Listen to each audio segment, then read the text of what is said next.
Well, good evening. It's 6:30. We're going to give it just another minute or two here before we get things kicked off. It looks like we still got some people settling in and joining, so I'll give it just another minute or two.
Hey, Rich.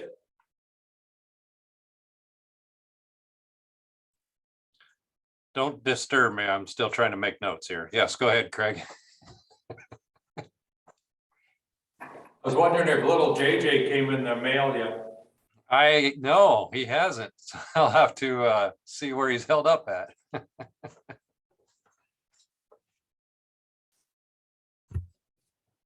All right, 6:32, and Kim tells me that everybody is out of the waiting room, so we will go ahead and get started. My name is Josh Waldo. I'll be facilitating tonight's training. This is our May leadership session. We're happy to have with us tonight Chief Rich Cowger to kind of walk us through a leadership journey here for the next 40 or so minutes. Most of you probably know Chief Cowger, but I'll give him just a brief introduction here. Chief Cowger is the fire chief in Columbus. He's been there since, help me out here, Rich, 1993. Been the chief since 1999.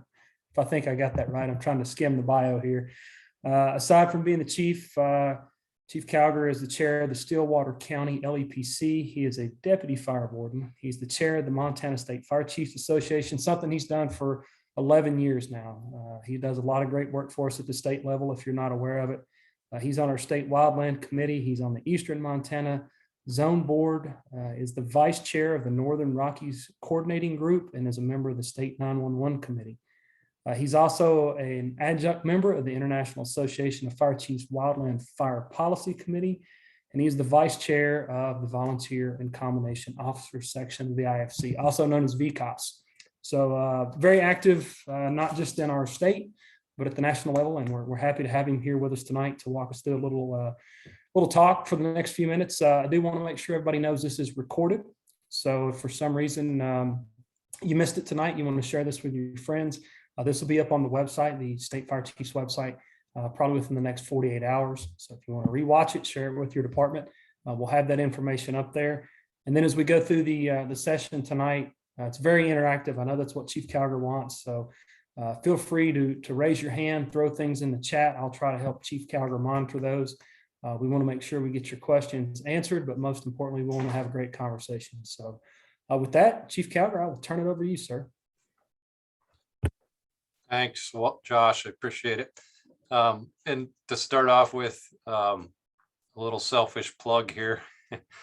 As Josh mentioned, I am the vice chair of the VCOS, so the Volunteer and Combination Officers section of the IAFC, and my term is coming to an end. However, I am throwing my name in the hat to rerun, and so if any of you guys are VCOS members, and wish to support that, that would be great. It's a great organization. We're doing some great stuff and some things that are coming out yet to be told and seen, and I think we're going to have some fun with. So having said that, looking through the list, first off, thanks everybody for being here. There's 101 things that you could be doing tonight. Listening to me was probably, well, for some of you, it was on your priority list, and that's very humbling. There's a lot of folks I see that have tuned in that could easily be giving this conversation or having this conversation as much as I am, just because they've lived the change as well. So for those folks that are on there, thanks. It's an honor to have you with us. So we wanted to talk about change management a little. And as Josh mentioned earlier, if there's something that you agree with, disagree with, something to add to, please do it. Raise your hand. There should be a reaction bar down there. Turn your camera on or whatever, and let's have a conversation with it. Because the reality is that when it comes to change management, there's really not a silver bullet answer. And so it will take a lot of us in our networks and everything to really go through and be successful at the things that we do. So what do you think of when you think of change? Well, the easy part of that is to say, well, the definition of change is an act or an instance of making or becoming different. Pretty simple, right? We do know what change is. But we also got to realize that change happens whether we want it to or not. It can be positive or negative, depending on what's changing, or in a lot of cases, how we perceive the change. And I think that's what we'll probably spend some of the time tonight talking about, is what's our perception and how do we deal with it. We know that, especially in the fire service, whether it be volunteer or career, doesn't really make any difference, that things are going to change around us, whether it's the number of volunteers we have, the people that are in the system, how many people we can hire, what our tax base is, or what our funding mechanism looks like. That's all variable. We all know that. And so when we go to, I guess the analogy that I was thinking of is when it comes to change, it's kind of like water flowing down the river. Or if you threw a stick in the river, you don't expect it to stay in the same place. Yeah, it could get caught in an eddy for a little while or something to that effect, but eventually that stick's going to end up in a new place under different circumstances. And that's kind of like change. It's like that stick that you threw in the river, and it's just going to go on downstream. And so it's always constantly in motion. Something's going to happen. So if we think about our service or our career in the fire service, volunteer or paid, doesn't make any difference. What things have changed since we've been in the organizations? And that could be part of the interactive part, but for some of us that sit there and go, okay, since 1993, I see a couple names on there that I think were in the fire service probably, I won't say since I was born, but probably pretty close. I won't tell you how old I am, Bruce, but your name comes to mind there. That a lot of things have changed in the fire service, right? If we think about it, go way back, right? We used to do bucket brigades. We don't do that anymore. That was probably a change for the better. For those of us that like horses, we miss the days. I wasn't around, but we missed the days when horses pulled steamers and everything like that. Now we're at motorized equipment. That's probably for the better. We used to wear thigh-high boots and 3/4 length rubber coats with plastic helmets. Things have changed a little bit with more of the encapsulated gear, the breathing apparatus. And we think, well, why did some of these things change?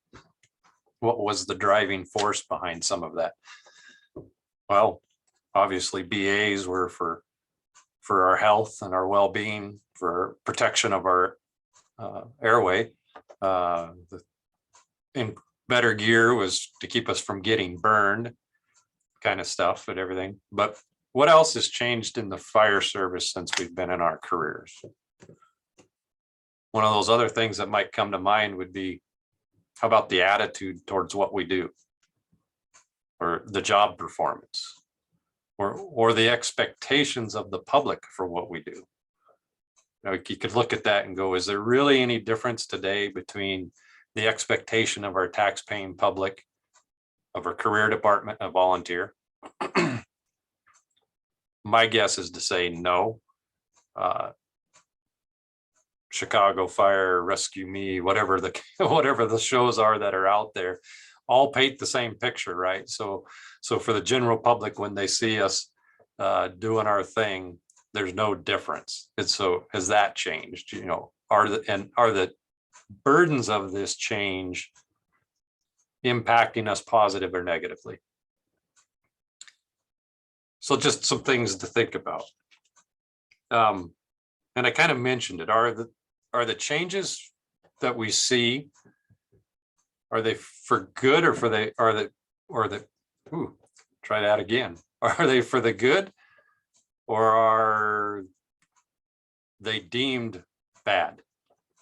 And I'll talk about that again. It's the perspective of how we look at that.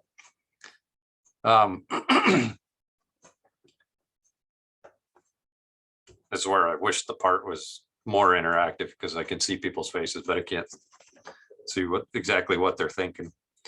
So, as change goes on and we think about stuff, especially as we've grown up in our fire service, and the different parts of things that have looked differently. And I'll relate some of it back to my experience here in Columbus, right? We started out as all volunteer, 2 separate organizations, actually 3 with the ambulance service.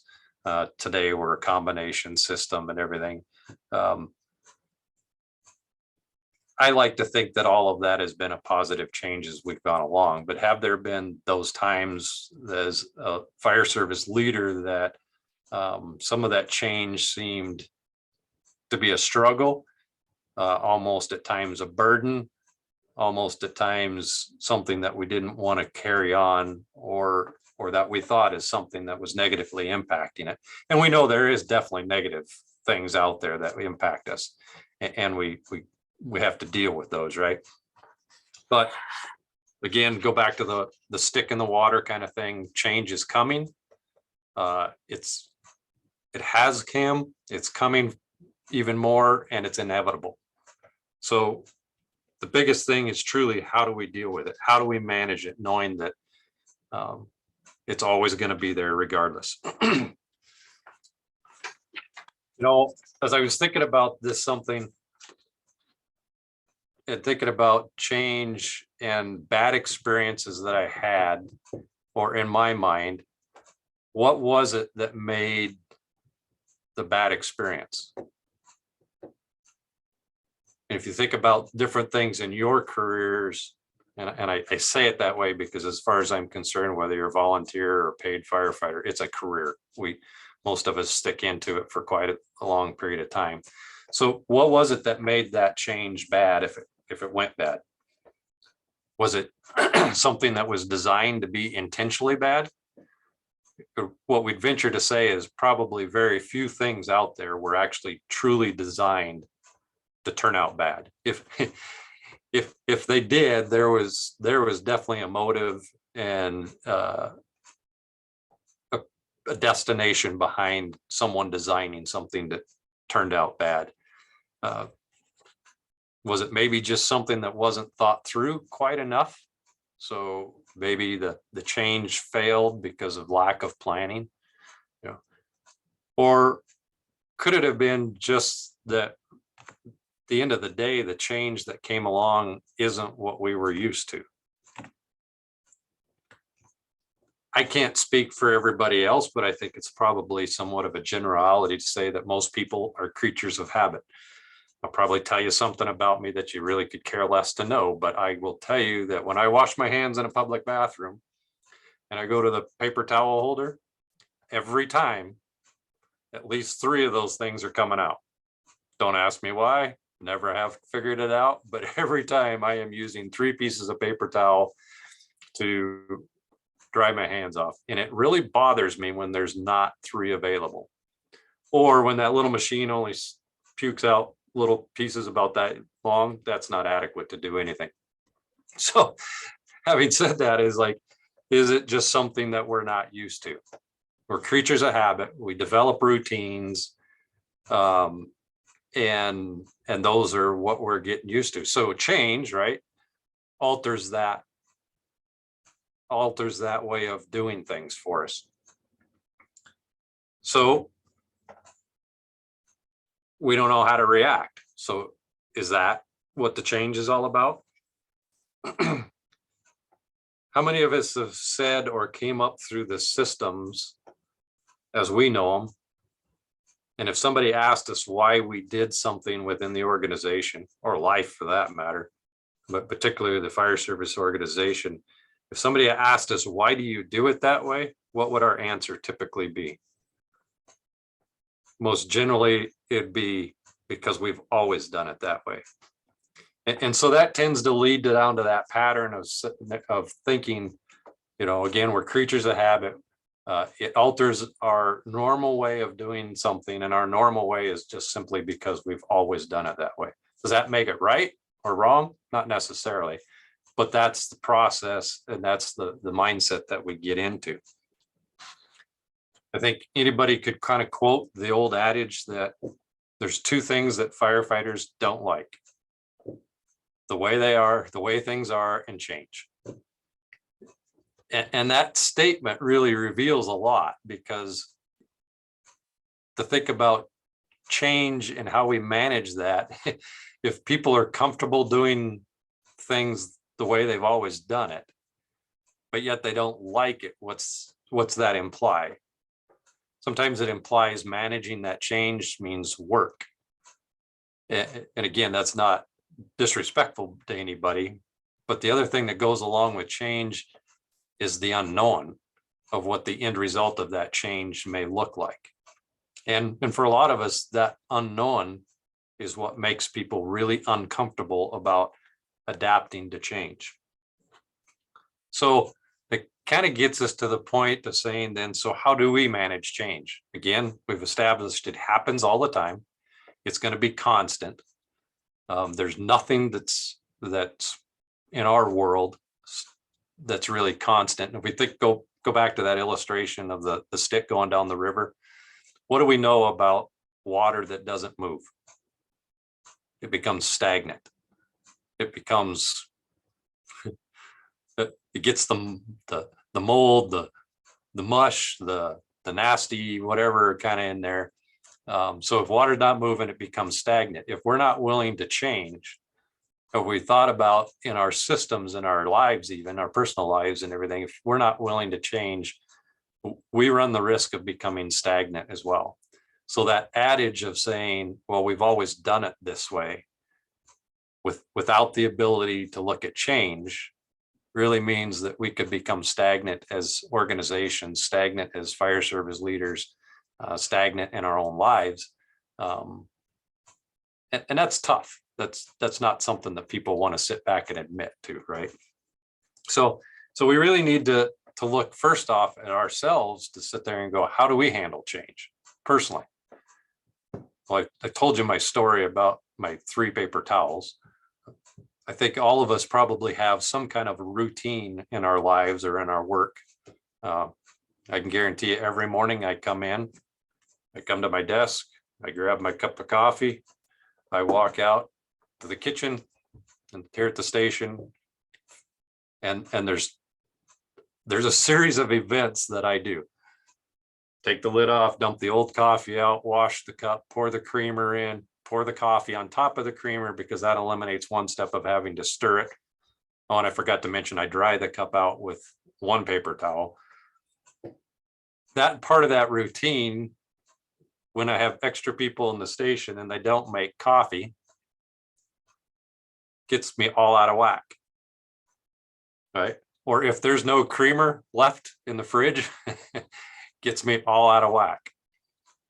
So how do I manage that change? Well, I could get mad and yell at the guys in the station for drinking all of the coffee and not making any more, or not having the creamer. But again, it's that personal, how do we personally handle that change? How do we personally handle getting out of our normal routine? For some folks, it's catastrophic. I think we could all put a name to a situation that says if this deviates from the plan at all, it's a bad day. But when we look at that as fire service leaders, it's ironic that we deal with mayhem on a fairly regular event.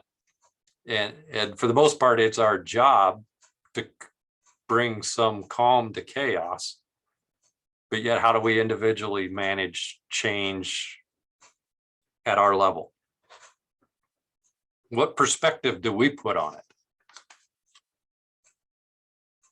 If we look at it personally, at whatever's affecting us, maybe we had a citizen complaint about one of our members, or somebody was driving too fast, or somebody ran over somebody's roses, and whatever the case may be. And we look at that and our perspective is negative and grouchy about it. What's that portray out to our folks? Typically speaking, once folks get to know each other well enough, it's pretty much, you don't hide much of anything. You can tell right off the bat how somebody's feeling. So if we get some significant change within our organizations and we're negative about it, can we expect to portray an outward positive or even optimistic attitude about it if we're not looking at it in some positive factor ourselves? But some of this is just some soul searching kind of stuff, right?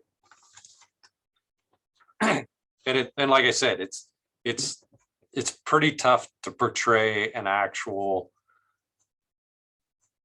to hide our feelings for those folks that we work around very often within the fire organization. I always joke around about, if it weren't for dysfunction, we'd have no function at all within the fire service, because we're like a family, right? A dysfunctional family kind of stuff.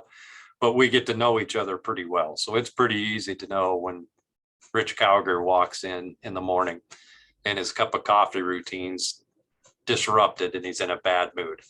I can guarantee you my assistant chief and my battalion chief know that right off the bat, and so everybody does. So when we think about change, bring that back to that change management, how do we look at it? How can we put a positive spin on it enough to say it might be good for the organization, what we're doing, right? We got to look at the big picture ultimately to understand, is this change going to impact us in a way that benefits the community that we serve? And take it off of our personal level or even our organizational level. I heard a saying one time, and I wish I could remember who told me it. It was one of the conferences that wish I could quote it exactly how they said it. But their comment was, when we think about the things that go on in our organization, and sometimes our firefighters or our members bring up different ideas about maybe we would do something differently. What's our automatic reaction to that? If your automatic reaction is to say no, ask yourself why. And what this speaker brought out was, saying no is the easy thing to do. Because what does saying no involve? Nothing. No work, no change management, no nothing. Why wouldn't we turn that around and say, if somebody comes to us with an idea and says, hey, have we thought about changing it this way, or have we thought about implementing this program, or whatever that case may be? why wouldn't we say yes? And the speaker really gave us 3 reasons of why we would say no without saying yes. Is it immoral, illegal, or impossible? And if it isn't one of those 3 things, his comment was that we really should be saying yes to the extent that it goes to the point where it becomes one of those 3 things. Well, hopefully it doesn't become immoral or illegal. We don't want that right off the bat. But as it becomes evident that maybe it's just not possible to do. But by us saying yes, what outlook does that create for our folks within the organization? It creates a positive atmosphere to allow for change, right? And so that's kind of where we wanted to go on that a little bit, or this conversation was just to sit there and go, you know, the big picture is change is here, or it's coming, or it's been coming, and it's here. We can dig our heels in and resist the things that we know are going to happen, or we can create a positive outlook on what that change helps us, how that helps us to serve those both in our organization and in our communities, which is really what our job is, right? As fire service leaders, we got 2 main priorities: serving our organizations and our communities. So for us as fire service leaders to be able to take a look at whatever those changes might be and be able to create an atmosphere that says, if nothing else, maybe we know in the back of our mind that it's probably not going to work out, but let's give it a try. What's it going to hurt? How many folks have made transitions, and again, rhetorical questions, right? But how many folks have made transitions from straight fire to providing EMS? Tough conversation to have. And I see Ed shaking his head. No. Some would say, I've heard it said, oh, that's a death of a fire service. Others would say that's the future of what we're going to do. And it's how do we put that in perspective, right? Something about this conversation that we're having, there are no absolutes. That's the interesting thing about change, right? What's good for my organization may not be good for another.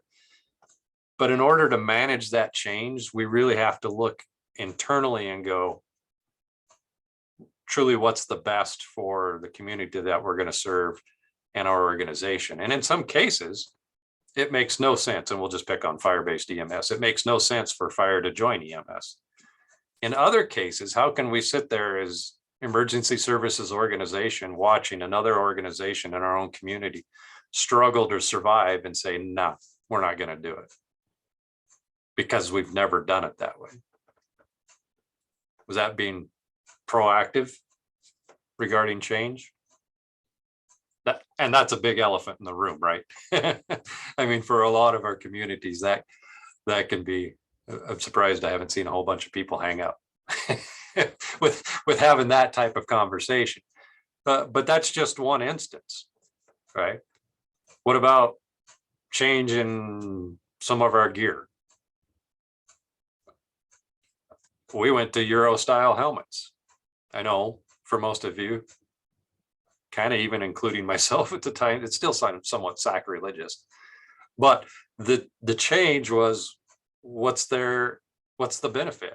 Well, they've been proven safer, they're more comfortable, they're lighter, there's reduced neck injuries because of the helmets, yada, yada, yada, and on down the line. Okay, that could be what we've convinced ourselves to wear them and look like jet fighter pilots instead of firefighters. But nonetheless, we've made some of those changes, So a lot of this is being what's internal for you and your organization, as you go through those things. And what about what you're seeing as a vision as a leader of that organization? Do you have the ability to look down the road 5 years and go, I know we're going here. The handwriting's on the wall. But how many of us have said, well, we're not going to go there because our folks won't appreciate it, or they'll totally rebel? How do you manage that? What's your thought process that that manages that. Chances are, if you're getting stiff resistance from your people, you need to look back in the mirror, because probably a couple things have happened. One, you haven't communicated what the vision of the organization is, and you haven't kept that in front of the people. And you haven't shown them the benefit of why that change may be necessary. Or maybe you haven't even bought into it yourself yet. You know, so Jeff Johnson, most of us know Jeff Johnson. He tells the story of the old cowboy in Oregon that talks about herding cattle. And Craig will laugh because Craig's been trying to get Jeff Johnson out here to a branding forever and never has done it yet. So we really have no idea what Jeff Johnson knows about cattle other than butchering them and selling the meat, which does a pretty good job of that. But Jeff Johnson will tell you about the cowboys that go herd the cattle and how you got in the herd, you've got the lead, the middle of the herd, and the drag, right? For folks that aren't familiar with cattle, you always got some old cows that know the direction you're taking them. You got that middle bunch that just follows the lead because the lead's going wherever it is that the lead goes. And you got the drag, which those are the ones that you have to push, shove, beat, scream at, holler, cuss at, sit the dogs on, all of that good stuff all along. And it's, I hate to relate our fire departments to a herd of cattle, but really we have the same makeup in our organizations, right? We have those that take the lead, and that can be both positive and negative if we don't foster them. We have that majority in the middle that will follow that lead wherever they go, come hell or high water. They may not know why. They'll go back to well, that's because we've always done it this way. And then you'll have those folks in the back that go kicking and screaming and hollering and all that kind of stuff. The analogy is that you, as leaders, we focus on those that are in the lead, right? So if we need to change something in our organization, who are those key players that are in our organization? And by that, I mean, they don't have to be officers. We all have somewhat of I'll call it a pecking order, if you want to call it that, right? For some career departments, it might be the union president, or it might be a longtime volunteer, or whatever the case may be. But we all have some of those non-formalized leaders within our organization.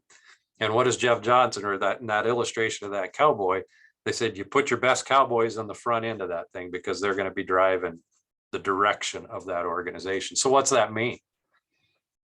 It means that you spend time with those folks to get them to understand what the change looks like and why, and what the eventual benefits and outcomes of these changes might be.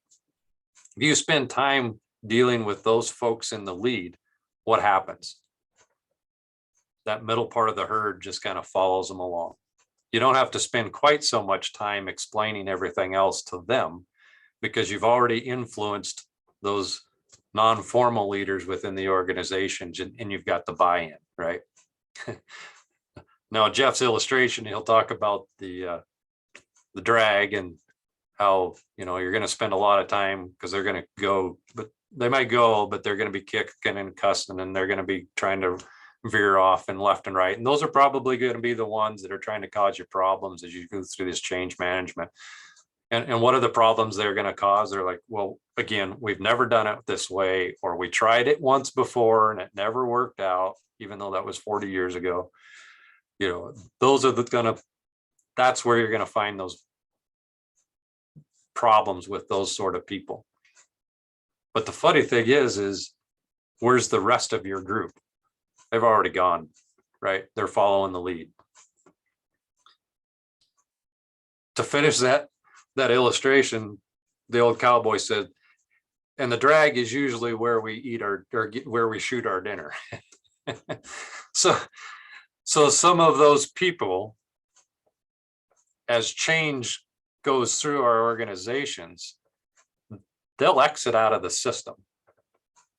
Sometimes voluntarily, sometimes we help them in a kind, considerate, compassionate way, or not.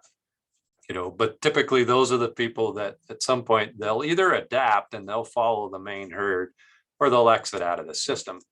And sometimes in change management, we got to accept that that's reality, right? I can remember a time where we went through some pretty rough times in our organization here. And Butch Whedon helped us through a bunch of that. And he made the comment there that he's like, quit focusing on that group of people, because that's the group of people that are pulling you down in your organization. You got to focus on the ones that mean something, are committed, and go that direction. And as a young chief at the time, that was tough for me to stomach, because it was a numbers game, right? That could have meant 15 people walking away from my organization. That you had to sit there and really think about what Butch said, because at the end of that comment, he's like, if those 15 are willing to walk away because of that, you don't want them there anyway. You want the 10 or 12 that are going to stay for the right reasons. And it took a lot then, and I'll be completely honest, it still takes a lot today to sit there and go, I don't want people walking away from my organization because of something that we changed. But at the same time, if it was the right change for the organization to align us with what our mission is and our values to the people that we serve and the rest of the members of the organization, it's critical that we make the change, and they're not willing to change with it, then do we want them around? And it sounds harsh, but the reality is we help them. I don't shoot them for dinner, but we help them. We find appropriate ways for them to gracefully exit out of the system, and that's okay. They can go on and do some other things somewhere else. So the long and short of it is really that we've got to look at ourselves as leaders and understand, each one of our organizations is going to be in a different place at a different time, doing a different thing, right? The reality is the network that we build between all of us is one of the beautiful things that we have, because we can call somebody that's tied into this webinar that's probably been there, done it, experienced it, has some road rash to show because of it, and can help you out through that process of what that change looks like. Because we're all different, right? What Josh is seeing as his growth potential in Bozeman looks different than what Craig's got in Chinook. But yet somewhere there's a commonality in there, that there's a change in the organization that probably both of them have experienced or will have or will be. And how you manage that, right? And I've said earlier with the beginning, there's no silver bullet to this. How I did things here in Columbus, some of them worked out really well. Some of them were pretty stupid ideas, but nonetheless, we keep moving ahead. We'll look different than how somebody might be handling it in Dillon or in Eureka or whatever the case may be. But the one commonality, there's a couple commonalities in there, is how do we perceive that change as leaders, and how do we deal with it, and how do we relate it to what's not necessarily what's happening right now in our organizations, but what's down the road, and how do we forecast those kind of things. Now, having said that, right, we're all going to make mistakes. I think I said that many times before. But the imperative thing to managing the change is understanding that it creates uncomfortableness in people. That's change does that to folks. That's why we get the resistance and the pushback sometimes of what we do. So to change that course of that uncomfortableness, what are the things that we can do as fire service leaders to help ease that there? Well, we know what it looks like to dig our heels in, right? I've made the analogy always that we can dig, we can absolutely resist change, we can fight it, and we can do nothing. And you know what it's going to do? It's going to roll right over the top of us. And change will happen regardless. Maybe that means new leadership. Maybe it means a different face of the organization. Maybe it means, you name it, throw it out there. But change, once it starts rolling down that road, you're not going to stop it. So it's more about the mitigating it and looking at what are those fine details within your own organization and your own set of people that it's going to take to make that change comfortable. Is quick change good? Probably not. And that's what happens when we start digging our heels in and resisting change, right? Is that, like I said, it's going to roll over the top of us, and typically it's going to hurt.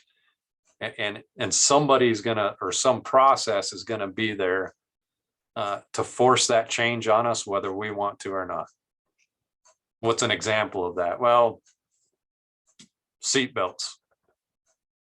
Wearing your seatbelt in your apparatus. We can resist that change all we want to. State law. So technically we're breaking the law. We're not exempt from that. You know, we can have our members that resist that right up until what point? We get in an accident. Somebody gets ejected out of the apparatus.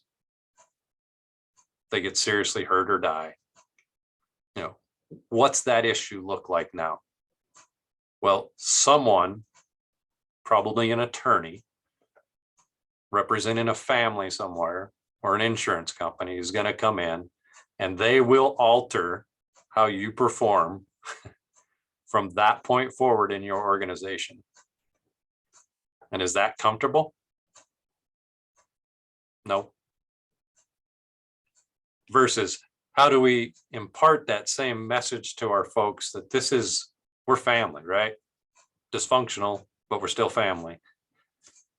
That how important it is it that we wear our seatbelts for our own protection. It's kind of hypocritical if we tell the public you should be seatbelted and we're not, or that we're wearing all of our proper PPE at the right time in appropriate fashions, you know, kind of stuff. And we can manage that change through a series of processes, whatever the case, trainings, generational as it may be. I think we've all seen that, where we sit there and go, we can make change. We got to realize sometimes it's just not quick. The quick hurts typically. Generational is, you know, how we start to get that. And I say older generation, I don't mean age. I mean thought process that says, well, we've always done it this way. Well, we're not going to do it that way anymore. So communicating the value of the change, the impact of the change, and how it's going to benefit our public and the community that we serve. And I think at the end of the day, we as fire service leaders, and I'm looking at the names on the list, I don't know everybody's rank, and it really doesn't make any difference whether you're a chief officer, you're a captain, or you could be the newest person that just joined the organization. You have the opportunity to earn that title as a fire service leader, regardless of rank, regardless of years of experience. But in my mind, one of the best ways of doing that is embracing how you can facilitate change in a way that's comfortable to your people. And at the end of the day, it's comfortable to your people. You can make it beneficial, positive for the community and positive for the organization. Does a couple things which are imperative in today's day and age. It gains you the support of your organization and ultimately the support of the community that you serve. And that's the cool thing about being able to really manage change. And again, and I probably didn't say it, but it's not an iron-fisted thing, right? Very seldom do I ever come into my organization and say, we're going to do it absolutely this way. Yeah. Now, I'm not advocating death by committee by any stretch of the imagination. There are times where as fire service leaders, we have to make that decision and process in the processes. But I typically want as much input as I can get on it. I might be the one that makes the final decision, But at the same time, I also might be the guy that sits there and go, what my thought process on it was really kind of stupid. And the way they put it makes it way more attainable, comfortable for our people. What's the end result is that we still get to where we need to get. Who cares what path we take as long as we get there? So I don't know if that honestly covered. I wondered if I was going to be able to take up 40 minutes. Those of you that know me well, we knew we could talk for 40 minutes. That was easy. I hope that some of this helped a little bit. There are numerous articles that you can read about transitional change and all of these different things that are out there. But I think to me, the end of, not the end of my career, I'm not going anywhere. At the end of the day, where I've reached a point in my career is learning from other people that have been successful in those changes, not being afraid to ask what helped. How did you do it? How do we explain that to our people? And by no means, again, knowing that any one of us is perfect, but we've all learned from somebody else and we've all taken some hits. And at the end of the day, keeping in those things, we can go back to Brunacini's, right? Be nice, take care of Mrs. Smith. When we put those visions and those values in front of our organization as the guiding things that we do, the change becomes fairly easy and for the most part, fairly comfortable. Again, I'll relate it back to my organization. We're actually in some discussions right now with a neighboring district about potentially consolidating. And one of the comments made at one of the meetings was, how will your guys? Well, a couple of years after you started there, Bruce, but a couple of the comments that were made were he asked from the other district was, how will your guys react to the change of becoming a consolidated district? And I told him, the reality is I'm not sure if this is positive or negative. I choose to look at it in a positive light. I said, our folks are used to change. Because there's a lot of times I come in the morning and I say, I was thinking. Now, most of my people will roll their eyes when I do that kind of stuff. And there's a whole nother side of that story that I'm not going to say on this webinar. But I spend a lot of times in the mornings coming in going, I was thinking. And we'll go through a whole process and thought, of where we were going with whatever that was. And I'm like, the point of that was sometimes having folks in your organization being able to be flexible and used to change is a really cool deal. Because our organizations that get stagnant hold true to the old ways of doing things, and that you can take that for what it's worth. But being flexible and adaptable to change really opens up some opportunities for some cool events. And again, at the end of the day, your community supports you, your organization supports you, and you have a lot of fun doing what you're doing. So with that, I'll open it up to any kind of questions or comments or criticisms, you name it. Hopefully there was a little bit of value in this conversation. I've learned from other people. There's a whole slug of them on this list. And I think that's the other key takeaways. You never stop learning how to do this kind of stuff. Every day is a different challenge.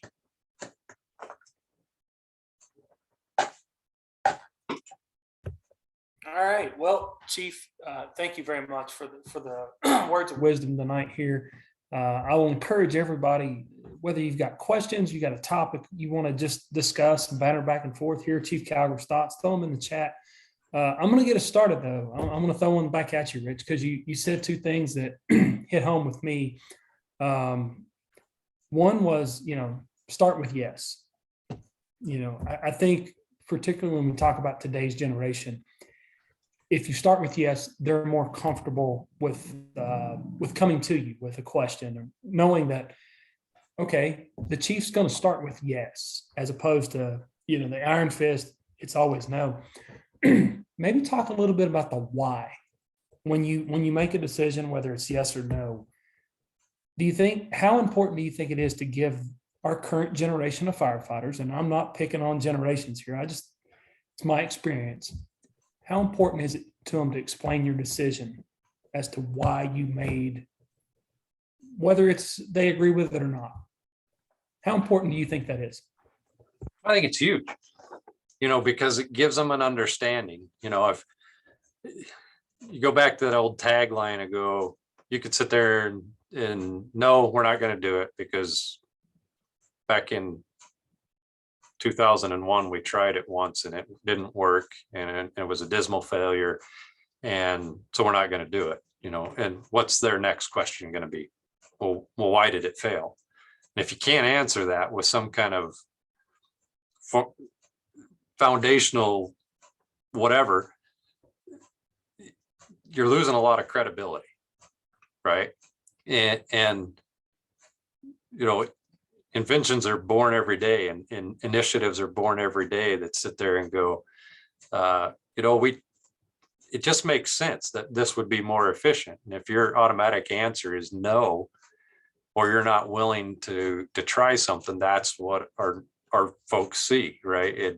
Let's go back to these stupid things right here. I mean, most of our kids can operate these things. It's a smartphone unless it's in my hands, and then it's only able to do what the operator can do, kind of stuff. And so you got to take that collective wisdom of what all of our folks have to offer, and knowing that sometimes we get that tunnel vision that we can't see all opportunities there.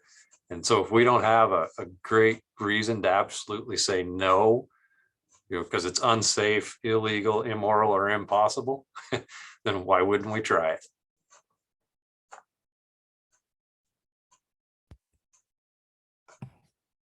All right, so I'm going to keep it going, but the chat's open. If you've got questions, comments, topics, throw them in there. We got a few more minutes here, but Chief, the other thing you talked about was surrounding yourself with really smart people, right? And to me, I think that can be both internal and external. And we got a great friend in Greg Ward who's on this call tonight, and having that network of people who have, they've been through it. Right. You said road rash. We've all kind of got chinks in the armor. We've got our scars. Talk about the value or the importance of that network and navigating change. I'm not going to speak for everybody else, but the reality is I'm not that smart a dude. and so having that network of other smart people is really there. How do you don't place a value on that, because like I said, that is that opportunity that you have the opportunity to go somewhere or to go call up a number and say, Chief Ward, I know things look a little different in Loveland, Colorado than they do in Columbus, Montana, but here's a problem I'm running into that I never experienced. And Chief Ward could easily say, we did that yesterday, and here's what it looked like. Now, and again, I'll throw out there going, well, some may say, well, that's a career chief to a career chief, but you don't know the background of everybody, right? I know Chief Waldo spent a lot of time as a volunteer in a volunteer organization. My first 15 years were as a volunteer, and the first, I don't remember how many, as a volunteer chief. So I don't think the processes are that different. We're all dealing with people. We're all dealing with things that are coming at us. And typically when an organization's already built to a certain point, that means they had to climb some of those ladders. They had to get that road rash. They got knocked down a time or two, or they overcome those obstacles. And to be able to pick somebody else's brain that's done that, even though it may not fit completely what our situation is, it's off the charts and valuable. So from the chat here, Chief, and I'm going to paraphrase this one just a little bit here. How do we handle change when there's a fear of the past, or as we call it here in Bozeman, it's called the boogeyman, right? We tried that before 20 years ago, and it failed for whatever reason, but it's time to revisit that. But you kind of got that baggage. How do we bring up change when it's failed before? I think part of it is discussing why did it fail, and how can we prevent those same types of things. My guess, if it's coming up again, there's a reason, right? There's a public demand, there's something that's changing in an organization that's pushed it up. And hey, let's be honest, sometimes we try to change things that it just was not time.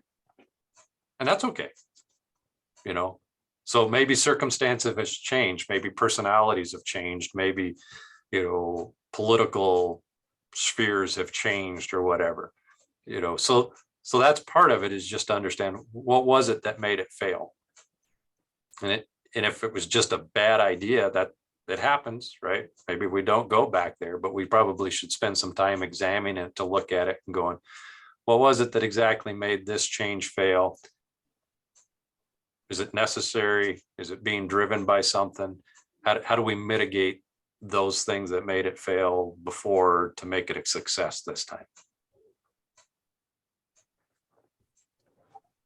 So I'm going to keep it going here, but I want to keep the chat open. But while we're kind of wrapping things up here, I want to let everyone know that Kim's going to put the eval for the session in here.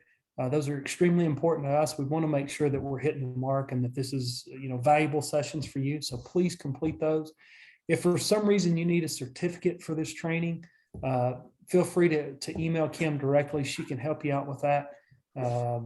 We can make sure you get that, but please do those evals for us. Those are super important. This has been a great program that we've been able to offer on a monthly basis. We want to keep it going, and we want to make sure that you know, it's a value to you. So please do that for us there. So I'll open it for a few more minutes here, and then before we wrap up, Chief Cowger, it's been fantastic hearing your wisdom tonight. I give a brief bio earlier. I was kind of ad-libbing from the script here, but for those of you who don't know, Chief Cowger has been leading our State Fire Chiefs Association for 11 years now, and whether that's conference calls, now it's Zoom or Teams or WebEx, whatever, his time in Helena, he's done a fantastic job representing us. So I'll go back to his shameless plug. He is running for VCAS, first vice president. Voting is next Wednesday. It's on the 25th. It'll be open for a month. If you're from the great state of Illinois, vote early, vote often, as Mayor Daley would say. If not, just vote as many times as the system will let you. So, you know, Bruce put in the chat, and I meant to bring this up. Simon Sinek's book, Start With Why. He put it as it's a great listen. So obviously he got it on audio. Then we read the book, and that was actually a book that we read with our leadership think tank that Chief Ward graciously hosts for several years down there in Colorado. And part of that what that book goes really into is it examines the why. And that seems like a really basic statement, but think about what it is. Why do you do what you do? Why are we pushing for these changes? Why?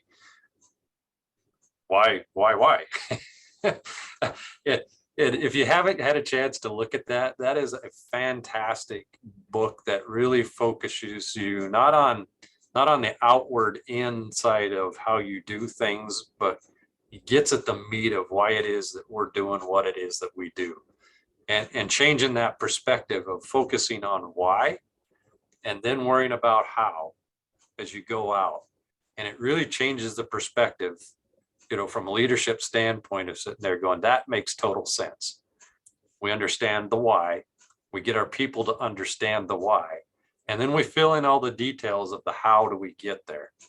And it creates kind of a fun pathway, because you can go off on all these different tangents and everything, but the main thing is to focus on that why. And that, you know, looks a little differently for each of us personally. It looks a little differently for each of our organizations. But what a phenomenal read.